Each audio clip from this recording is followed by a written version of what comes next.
Today, I am ranking every single Star Wars project from 2024. Since we're at the end of the year, I decided this would be a good idea. But before we get into that, this video is sponsored by TTT Aesthetic, baby. TTT Aesthetic has the best, highest quality Star Wars merch around. Like, literally. Look at this Ahsoka hat right here and this A New Hope Star Wars shirt right here. They have the highest quality Star Wars merch ever. So if you're on the market and looking for some nice Star Wars merch, you can head over to the link in the description and use my code SWDD at checkout for an extra 10% off. And thanks for TTT Aesthetic for sponsoring this video. So yeah, first of the year, we had the Bad Batch Season 3. I'm going to go and put that at S tier because it was literally the best project of the year. And I'm very well biased because, boy, do I love the Bad Batch. It's my favorite Star Wars show there is ever. Boy, do I love this show. The ending is something that we didn't all expect, but it was definitely something I loved, and a lot of people loved as well. And we had the epilogue at the end. Everyone survived besides Tech. We all thought Tech was going to come back, and he didn't. And as much as I miss Tech, I like that, honestly. Once a character stays dead, they stay dead. That's what I like about Dave Filoni. He's dead. He didn't come back to life. So, yeah, and we had the epilogue after the credits where we had grown-up Omega fighting for the rebellion. So, all in all, the Bad Batch Season 3 was amazing.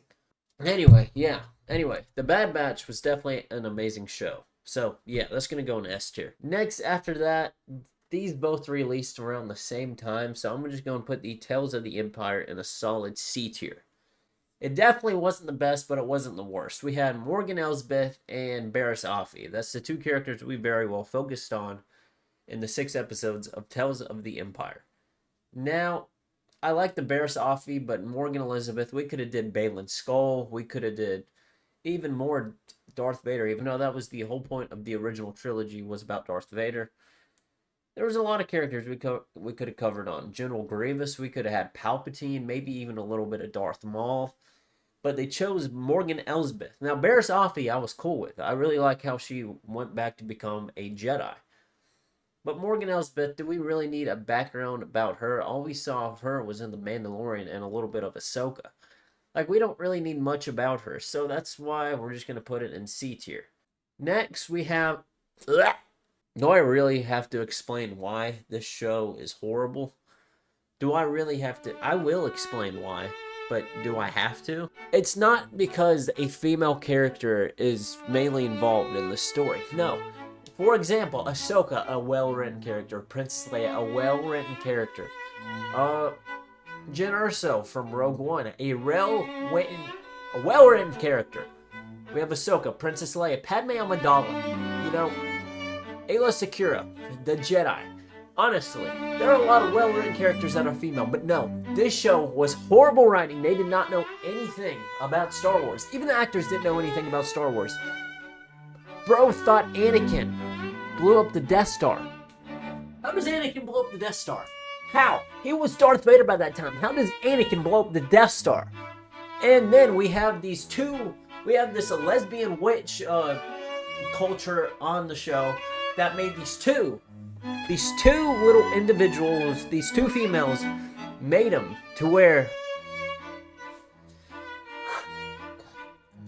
they made Anakin Skywalker not feel any more special than what he already was, because these two females had a high midichlorian count, way higher than Anakin Skywalker. That's because them two were so special.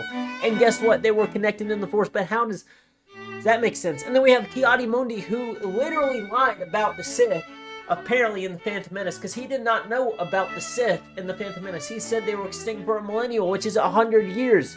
The Acolyte was set 100 years before the Phantom Menace, and guess what? Ki-Adi-Mundi was there. And then we have the Sith, that apparently we have this little Jedi right here that turns into the Sith, and then this... Yeah, that makes no sense as well, because he wants to... This show was terrible.